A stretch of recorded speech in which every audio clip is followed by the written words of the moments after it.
আজি মই অত্যন্ত উৎসাহী সামগুৰি আমাৰ যি দুইখন ব্লক কংগ্ৰেছ সকলো কৰ্মকৰ্তাই আৰু আমাৰ যুৱক মহিলা ইউথ NSY সকলোকে লগ পালোঁ। তেখেতসকলৰ মনৰ ভাৱ বুজিলোঁ আৰু তেখেতসকলৰ যিটো উৎসাহ দেখিছোঁ আমি আগৰ পৰাই অত্যন্ত আশাবাদী যে সামগুৰিত আমাৰ বিজয় নিশ্চিত, কিন্তু আমি বিচাৰিছোঁ যে ৰেকৰ্ড সংখ্যক ভোটত আমি সামগুৰিৰ পৰা জিকিব লাগে আৰু দলৰ কৰ্মীসকলৰ উৎসাহ দেখি মই অনুভৱ কৰিছোঁ যে আগতকৈ বহুত ভালকৈ আমি সামগুৰিত জিকিম।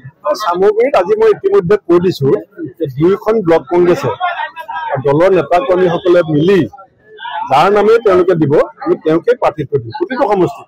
এইবাৰ APCC ক্ষমতাটো আমি জিলা আৰু ব্লকবিলাকক দিছোঁ। এই 5টা সমষ্টিত বিশেষকৈ আমি গুৱাহাটীৰ পৰা যদি বাছনি কৰোঁ ভুল হ'ব পাৰে, সেইকাৰণে আমি ব্লক আৰু জিলাবিলাকক দিছোঁ। আপোনালোকে এটা পুংখানুপুংখ আলোচনা কৰি ব্লক আৰু জিলাৰ যাৰে নাম দিব আমি তেওঁকে প্ৰাৰ্থিত্ব দিম। আচলতে স্মাৰ্ট মিটাৰে যি ধৰণে ৰাইজক জ্বলা কলা খুৱাইছে, ৰাইজৰ যিটো স্মাৰ্ট মিটাৰৰ বিৰুদ্ধে খং, এতিয়া JJMৰ নামত জয়ন্তৰ জেপত মানি JJM মানে এইটো ওলাইছে। এই কথাবিলাক এতিয়া 6 নং দফা অসম চুক্তি তেওঁ যিটো বিভ্ৰান্ত কৰিবৰ কাৰণে ষড়যন্ত্ৰ কৰিছিল, এই কথাবিলাক ফাঁদি লৈ যোৱাৰ পিছত এতিয়া হিমন্ত বিশ্ব শৰ্মাই অসমৰ সংবাদ মাধ্যমক এটা হোমৱৰ্ক দিব বিচাৰিছে যে কংগ্ৰেছৰ মুখ্যমন্ত্ৰী কোন হ'ব কথা পাতি থাকে, আৰু মুখ্যমন্ত্ৰীৰ ঘনিষ্ঠ দুটা চেনেল লাগি গৈছে, বাকীসকল লগা নাই। মুখ্যমন্ত্ৰীৰ ঘনিষ্ঠ দুটা চেনেলে ভাবিছে যে হিমন্ত বিশ্ব শৰ্মা ডাঙৰীয়াই যিটো অস্বস্তিত কৰিছে স্মাৰ্ট মিটাৰৰ কাৰণে, যিটো জল জীৱন মিছনৰ কাৰণে 6 নং দফাক লৈ যিটো অস্বস্তি, তাৰ পৰা পৰিত্ৰাণৰ উপায় বিচাৰি তেওঁ দুটা ঘনিষ্ঠ চেনেলক লগাই দিছে যে তোমালোকে কংগ্ৰেছক হোমৱৰ্ক দি দিয়া, এইটো তোমালোকক হোমৱৰ্ক দিছো, হোমৱৰ্ক কৰি থাকা।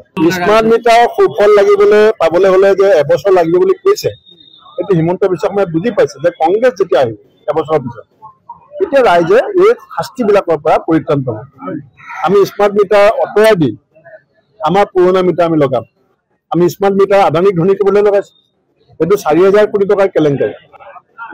আজি JJMত কি হ'ল চব ওলাই পৰিল, কেনেকৈ লুটপাট হৈছে 8%ৰ পৰা 15%লৈকে।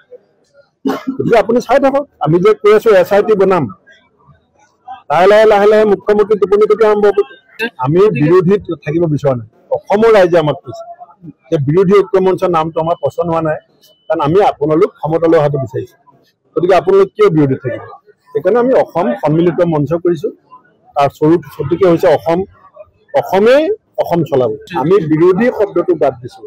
এইটোত মুখ্যমন্ত্ৰী ডাঙৰীয়াই বুজি গৈছে যে কংগ্ৰেছ আৰু সকলো ৰাজনৈতিক দলে ইতিমধ্যে সংকল্পবদ্ধ যে অসমৰ জনগণৰ স্বাৰ্থত, অসমৰ জনগণক বিজেপিৰ প্ৰতাৰণা প্ৰবঞ্চনা ৰাজনীতিৰ পৰা মুক্তি দিবৰ কাৰণে আমি ক্ষমতালৈ অহাটো অত্যন্ত জৰুৰী বিষয়, আৰু সেইমতে আমি পৰিকল্পনা